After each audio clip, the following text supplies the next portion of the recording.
बांग्लादेश से खबर ये आ रही है कि वहां पे अननोन गनमैन ने फिर से हिट किया और इस बार एक नहीं दो नहीं पूरे 17 जगहों पे स्ट्राइक की गई है। कोवर्ट गेम ऐसा चल रहा है जहां पर टर्किश, पाकिस्तानी, आईएसआई, अमेरिकन सब भाग रहे हैं इधर से उधर। हमारे सिक्योरिटी जो हसार हमने बनाया तो वो कहां थे और इतनी बड़ी सिक्योरिटी ब्रीच कैसे होगी और आपने अब तक जो जिम्मेदार है उसको सजा क्यों नहीं दी?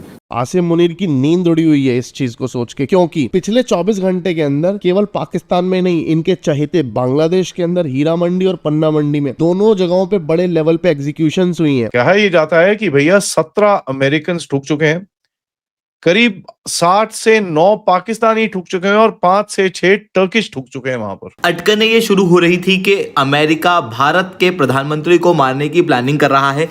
उस मृत्यु के बाद से लगातार आपको देखने को मिलेगा कि अमेरिकन, पाकिस्तानी और टर्किश फॉरेन ऑपरेटिव्स की मृत्यु बांग्लादेश के अंदर तेजी से हो रही है। हर मुस्लिम मुल्क एक क्राइसिस में है, या तो किसी जंग में है या फिर इकोनॉमिक क्राइसिस में है या फिर वो किसी ऐसी हालत में है कि जहां पर उसकी कोई हैसियत नहीं है। अब मुझे बड़ी हैरानी होती है कि लाहौर में बैठे हुए लोग कहते हैं असल में यार हम पहले ठीक थे, फिर हिंदुओं के साथ रह के।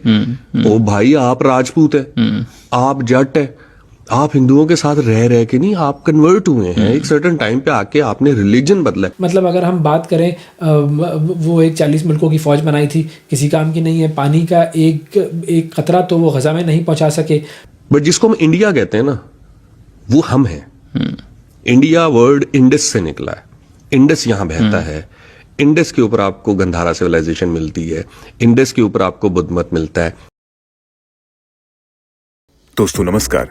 बांग्लादेश के अंदर एक अजीब सी हलचल चल रही है। पिछले 2-3 महीनों में अमेरिकन, पाकिस्तानी और टर्किश इंटेलिजेंस ऑपरेटिव्स एक एक करके मर रहे हैं और पैटर्न बिल्कुल सेम है। ये चेन रिएक्शन शुरू हुआ वेस्टिन होटल, ढाका के रूम 808 से, जहां यूएस ऑफिसर जैक्सन की मिस्टीरियस डेथ ने सबको हिला दिया।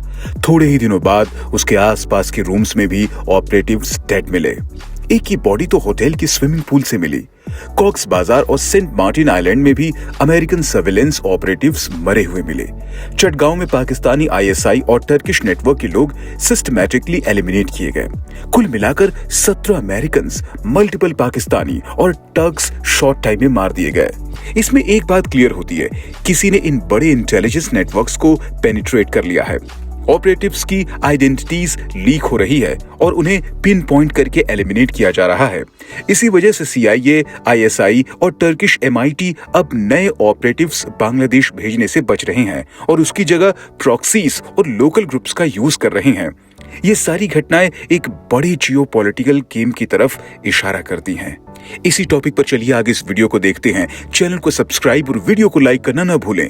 जय हिंद। 60 to 70% पॉपुलेशन तो कन्वर्टेड है ना, आप उसका क्या करेंगे? उसको भी आप कह रहे हैं कि हम आए। अब मुझे बड़ी हैरानी होती है कि लाहौर में बैठे हुए लोग कहते हैं असल में यार हम पहले ठीक थे, फिर हिंदुओं के साथ रह के। ओ भाई, आप राजपूत है, आप जट है, आप हिंदुओं के साथ रह के नहीं, आप कन्वर्ट हुए हैं। एक सर्टेन टाइम पे आके आपने रिलीजन बदला। रिलीजन बदलने का मतलब एथनिसिटी चेंज होना नहीं होता। अरब मुसलमान होने से पहले भी अरब थे, मुसलमान होने के बाद भी अरब है।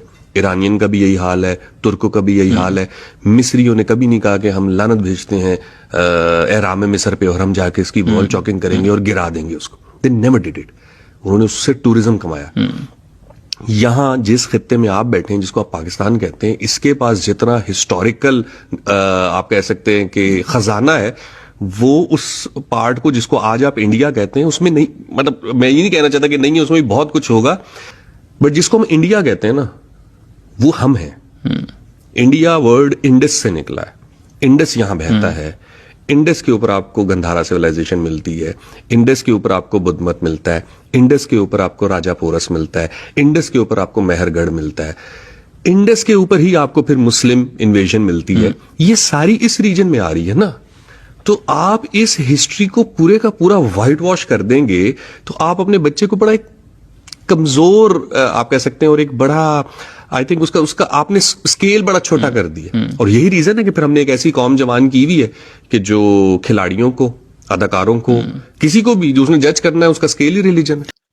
ढाका के अंदर, बांग्लादेश के अंदर राधा, एक कोवर्ट गेम चल रहा है। कोवर्ट गेम ऐसा चल रहा है जहां पर टर्किश, पाकिस्तानी, आईएसआई, अमेरिकन सब भाग रहे हैं इधर से उधर, एंड जो कोवर्ट ग्रिड्स हैं they are basically running around trying to cover up tracks. ये हुआ क्या? कहा ये जाता है कि भैया 17 अमेरिकन ठुक चुके हैं, करीब 7 से 9 पाकिस्तानी ठुक चुके हैं और 5 से 6 टर्किश ठुक चुके हैं वहां पर। हुआ क्या है समझ में नहीं आ रहा किसी को, कोई भी हिंट्स नहीं है, नोबडी हैज एनी क्लू। यहां तक कि ये जो गवर्नमेंट्स हैं they just do the cover up and run away from there. Stage जब सेट हुआ, ये हुआ 31 अगस्त और 1 सितंबर के बीच में, जहां पर ढाका में वेस्टिन में रूम नंबर 808 के अंदर टेरेंस एरेविल जैक्सन को मारा गया। नाउ ये एक सीआईए का बंदा था, स्पेशल ऑपरेशंस फोर्स का बंदा था, फर्स्ट स्पेशल एयरबॉर्न डिवीजन का बंदा था, जिनका मेन काम होता है कोवर्ट एक्शन। कई लोगों ने इसको बड़ी तरह से, एंड मेरे हिसाब से I am not trying to put them down, but in my opinion they misinterpreted this as a threat to Modi ji inside China, जिसको मैंने उस टाइम पे भी पुशबैक किया था। मैंने बोला था यार नहीं, ये this is nothing to do with Modi ji. अगर मोदी जी के लिए कोई थ्रेट होगा तो वो बिहार में, बंगाल में करेंगे यार, चाइना में क्यों जाके किसी को ठोकेगा? वो अगर उनको ठोकना ही है तो फिर वो it doesn't really matter, because that one guy who will get caught, that guy is sacrificial lamb. तो इतना बड़ा इसका वो बना दिया गया कि नहीं नहीं नहीं, ये तो सिर्फ तुम जानते नहीं हो, ये वो and all that nonsense happened. But at the end of it what we saw is that एक कोवर्ट एक्शन में ये बंदा ठोका गया, राइट? उसके बाद पता चला कि इसके साथ साथ 3 और बंदे थे। 2 बंदे उसी के कमरे के एक इस तरफ और एक इस तरफ रह रहा था। पता ये चला कि वो 2 भी ठुके हुए हैं। उसके बाद एक बंदा इसी सेम होटल के अंदर स्विमिंग पूल के अंदर उल्टा पाया गया, विथ नो डिटेल्स व्हाटसोएवर। ये एक बंदा अकेला नहीं गया, I am repeating myself, there were total 4 people that were taken out in the Westin in Dhaka, और ये रिपोर्ट्स हैं। नाउ ये एक बड़ा इन्फ्लेक्शन पॉइंट था जहां पर एक कोवर्ट लाइजनिंग सेल कुछ काम कर रहा था। यहाँ पर मेरे हिसाब से वो 2-3 जगह काम कर रहे थे। वो जो ये रोहिंग्या ग्रुप्स हैं उनके साथ लाइजन कर रहे हैं, उनको जरा हथियार दे रहे हैं ताकि they can go inside and create chaos with in Bangladesh, वहां इन म्यांमार, और इनका जो लोकल वहां पर एरिया है उसको थोड़ा सा स्ट्रेंथन अप करने की कोशिश कर रहे हैं, क्योंकि वहां पर एक कॉरिडोर बन रहा है। They are making a weapon sort of a corridor, जिसके ऊपर काफी बांग्लादेश के अंदर गड़बड़ भी चली थी। Now one thing else that we need to understand कि अगर ये भारत में भी कुछ कर रहे होते तो their interest would have been in the Shillite area जहां पर इनका था। So obviously there was some infiltration या कुछ करने की कोशिश कर रहे थे। This had, as the things are getting clearer and clearer, nothing to do with China, and I am not a China protector or anything like that. China hates Modi ji and उसके अंदर कोई doubt नहीं है। They would have been the happiest people if something would have happened. अब देखिए stage 2 पे जाते हैं। 1 सितंबर से करीब 5 या 6 सितंबर तक कॉक्स बाजार में, सेंट मार्टिन्स आइलैंड के अंदर, चिटगांग के अंदर मल्टीपल फॉरेन ऑपरेटिव्स मिले गए। सबसे पहला क्लस्टर उठा कॉक्स बाजार के अंदर, जहां पर 4 अमेरिकन मारे गए इन सम ट्रेनिंग ऑपरेशन, ठीक है। फिर एक क्लस्टर मिला सेंट मार्टिन आइलैंड्स के अंदर, जहां पर एक अमेरिकन सर्वेलेंस कॉरिडोर में कुछ मैरिटाइम कुछ कर रहा था, किसी ने उसको वहीं पर ही ठोक दिया।